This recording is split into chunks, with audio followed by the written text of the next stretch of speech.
We're looking at a, well, it's slightly eye-catching, the colour, isn't it? I'm joined by Mark from the TVR Car Club. Tell us about this beast.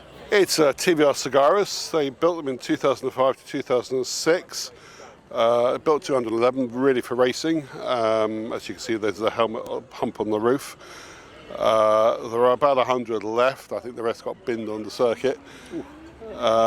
Should do about 200 miles an hour, so the story goes. Yeah. Your personal top speed on a private road, of course. On a runway about 160. Oh, very good, very good. Yeah, but no, it's a great piece of kit. I mean, this one's quite unusual. It's the only one, as far as I'm aware, now it's totally original. The only things have been changed are the tyres, which after 20 years we had to change last month.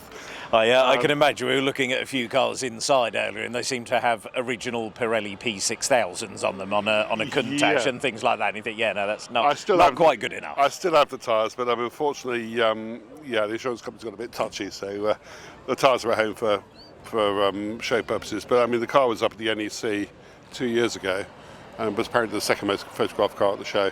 I can imagine so, because it looks, I think as it turns out it was, but it looks like it was designed by a young kid who loves cars to look as mental as possible, but actually it was, wasn't it? Yeah, I mean, it was designed when the Russians took over TVR. It's the old story.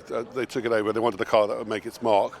As you can see, it's called the Axe car for some people. They had the Axe things taken up the side, and the idea was that it was going to have vents for the wheels. Unfortunately, it threw stones up, and very un-TVR-ish, they decided to fill them in rather than let the windscreens get smashed. Sounds far too sensible, doesn't it? Yeah, I mean, some people have since filled them in, and things like the vents on the bonnet, some people have gone electric. Again, this is original, so this as it came out of the factory, it's not even had a touch of paint on it. So, but yeah, I mean, it's timeless. And it's a proper English sports car. There aren't many then left, sadly. No, and I like the quirks on it and the, leaving the vents in just because they look good. Well, let's leave them in. The Absolutely. Little things like how you open the doors from the outside, how you open the doors from inside. There's lots of bits where they've looked at it and said, well, everybody else does it, so why should we do it? Why do it like that? Because everybody else does. Let's do the opposite. It's the old story from Peter Wheeler when they were being built and Euro rules came in. You had to have ABS, you had to have traction control, you had to have airbags. Apparently they didn't get the memo. Yeah, so, that's fair enough. Yeah. I quite like that approach of, no, that's okay. No, thank you. Goodbye. The instruction manual says if you don't want to die, don't crash it. Yeah, that's fair enough. We often hear these, it's not safe to drive.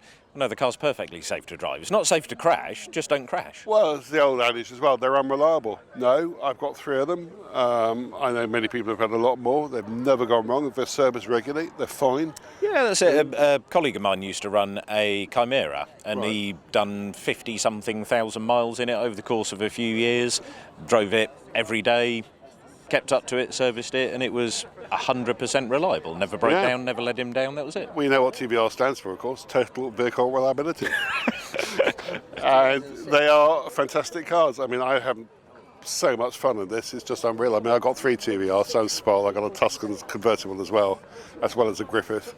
And I'm the custodian of a wonderful car. I'm lucky. So you're obviously a TVR fan. Was there anything in particular that attracted you to TVRs, or was it just them as a car? It's British. They were cheap, not anymore. Well, some of them are still cheap, but no, they're British. They're different. They're quirky. They're fun. And there aren't many British companies left. They've got Morgan. Okay, you've got Aston. I mean, a lot of these companies have been taken over by other conglomerates. But no, it's fun. It's a club as well. I mean, people want to get into the sports car sector. We are it's a wonderful club to join, and we do trips abroad, and we got age groups all the way from 18 all the way up to 80 and beyond. And they do sound fantastic, don't they? There's no noise quite like it, is there? Well, my wife moans that coming down the hill where I live at home, they can hear me a mile away coming down the hill. Yeah, it's a nice early warning thing, isn't it? Make sure the door's unlocked, turn the light on, let you in. How to upset the neighbours. Yeah. Absolutely. 6 in the morning, as I did this morning, rev it up, drive out, and I'm damn sure everyone was awake. Do you live at the top of a hill? Could you maybe just coast it down the hill and start it up at the bottom? No, I live halfway down the private close, unfortunately. And yeah, I do like. I have to say, I do enjoy waking up the neighbours. I was going to say, if you're going to be woken up, I mean, as alarm clocks go, I was trying to work out if we could get the exhaust tone to be a ringtone earlier. But actually, having that as an alarm clock, I think I'd be quite happy with that, to be fair. Yeah. I mean, I know some people get a bit upset. It sets off car alarms quite nice as you drive past it.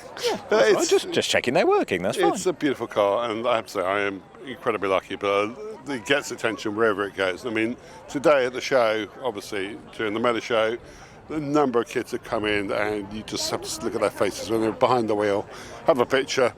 They love it. It's what it's all about. And see, to me, that's the next generation that are coming along and getting into cars. If it makes them look at it, smile and go, wow, look at that, you know you've bought the right car, you've done the right thing. Even the dads are big babies, really. They get in the car, and we've already had a number of people wanting to join the club, which is what we're here for. Oh, that's perfect. And the youngsters of today will be the owners of tomorrow, so let's get them in. Perfect, absolutely right. Yeah, I mean, so we're the custodians, we're one generation, we'll pass it down the line.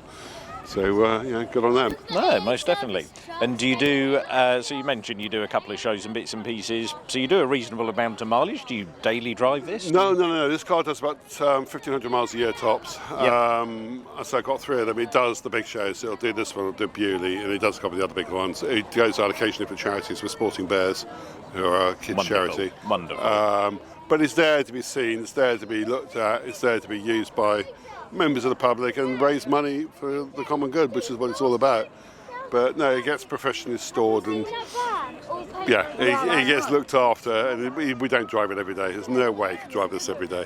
No, I think you'd be a little bit worried about every day, wouldn't you? Although you said it's from the colour and the noise, etc., but you still get people pulling out in front of you. You think, how can you not see this?